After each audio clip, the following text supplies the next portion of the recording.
United Boro People Organization खौसेथि बर' सुबुं आफादनि 9थि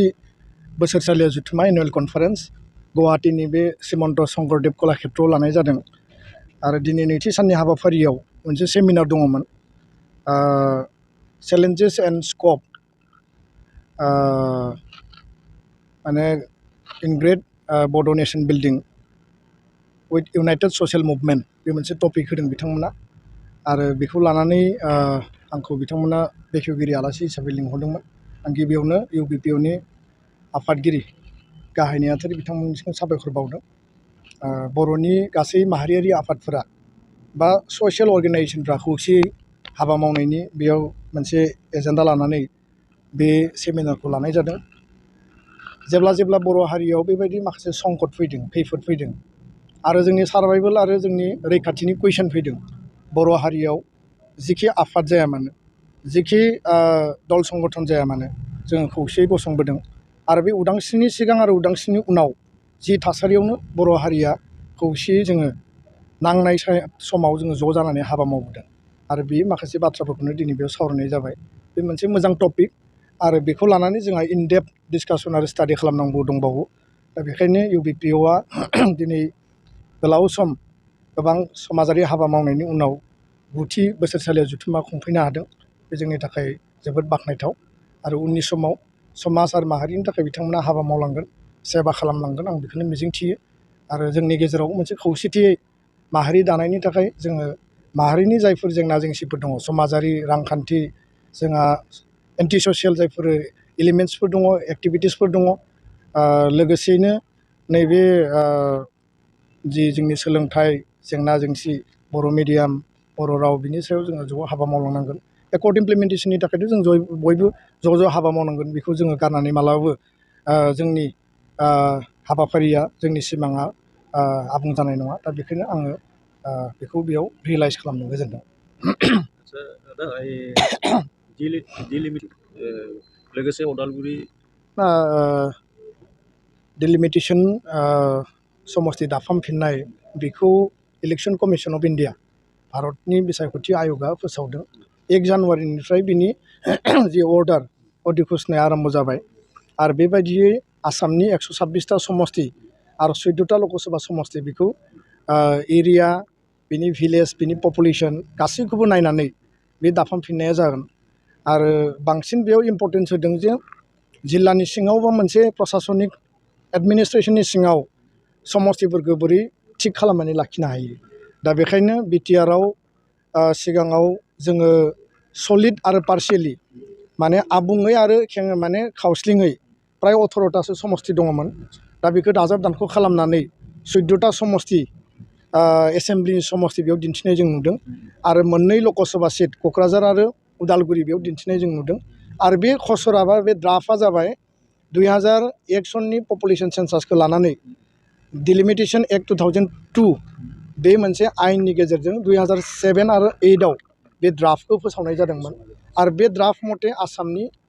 समस्तिफोरनि जि माने गासै महर मुस्रिखौ जों दायो नुबाय दा बाथ्राया जाहैबाय मा जे इलेक्सन कमिसना जि मोनसे अर्डार फोसावदों बे अर्डारजों गोदानै माखासे हाबाफारिफ्रा जागोन आरो बेयाव rules regulation terms and condition norms बिथांमोना दाबो फोसावगोन दल संगठनफोरनिफ्राय बिथांमोना हियारिं लागोन रिकमेन्डेसन लागोन एडभाइस साजेसन लागोन आरो गुबुन जायगाखौ बिथांमोना भेरिफाइ खालामगोन बे हाबाफारिया खोब सम्भब जों मिथिनायाव 6-8 मासनि गेजेराव जोबगोन जोङो मोनसे बेबायदि मोनसे आइडिया खालामदों दा बाथ्राया जाहैबाय मा जे 2007नि जि ड्राफ्ट बे ड्राफ्ट मथे जुदि हाबा मावोब्ला बे ड्राफ्टखौनो एसेल' माइनर मडिफिकेसन खालामनानै जुदि हाबा मावोब्ला 2007नि जि ड्राफ्टआव दङ मा जे क'क्राझार लकसभा समस्तिया जोङो 75 बोसोर भारत उदांस्रिनि उनाव इन्डियान पार्लियामेन्टआ जेला दाजादों आरो आसामनि जि माने एसेम्ब्लिखौ जेला दानाय जादों क'क्राझार लकसभाखौ जोङो ST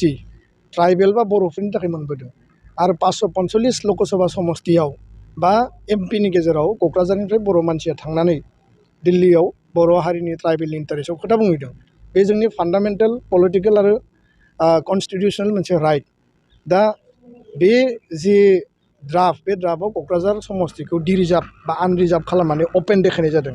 आरो उदालगुरिखौबो अपेन देखायदों दा बेखायनो जोंनि दाबिया जाबाय जे क'क्राझारा खुनु कारनाव डिरिजार्भ आनरिजार्भ जानो मोना बे स्टेटासखौ एज इट इज थानांगौ आरो बे जिहेतु 6 सिडुलनि सिङाव डिफु समस्तिया डिमा हासाव आरो कार्बि आंलं 6 सिडुलनि सिङाव डिफु समस्ति लकसभा क'क्राझारा 6 सिडुल समस्तिनि सिङाव दा 6 सिडुल एरेन्जमेन्टआ इन्ट्रेस्ट अफ द ट्राइबेल आरो ट्राइबेलनि प्रटेक्शन राइट्स एन्ड प्रिभिलेजखौ नोजोर होनानै 6 सिडुल क्रिएसन खालामो जेराव ट्राइबेल थायो बेनो जुदि एसटिनिफ्राय बन्सित जायोब्ला जेराव ट्राइबेलनि प्रटेक्शननि बाथ्रा कनस्टिटिउसना होदों बेयाव जुदि एसटिनि माने राइट्सआ जुदि गैया जायोब्ला बेखौथ' जों मालाबाबो मानिनो हाया दा बेखायनो जोङो उइदाउट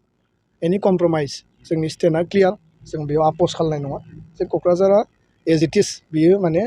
समस्तिया बाहाल थानांगोन आरो बेयाव ट्राइबेलनि पपुलेसना खमायदों ओरै जादों बे जिखिनि बाथ्रा बुंदों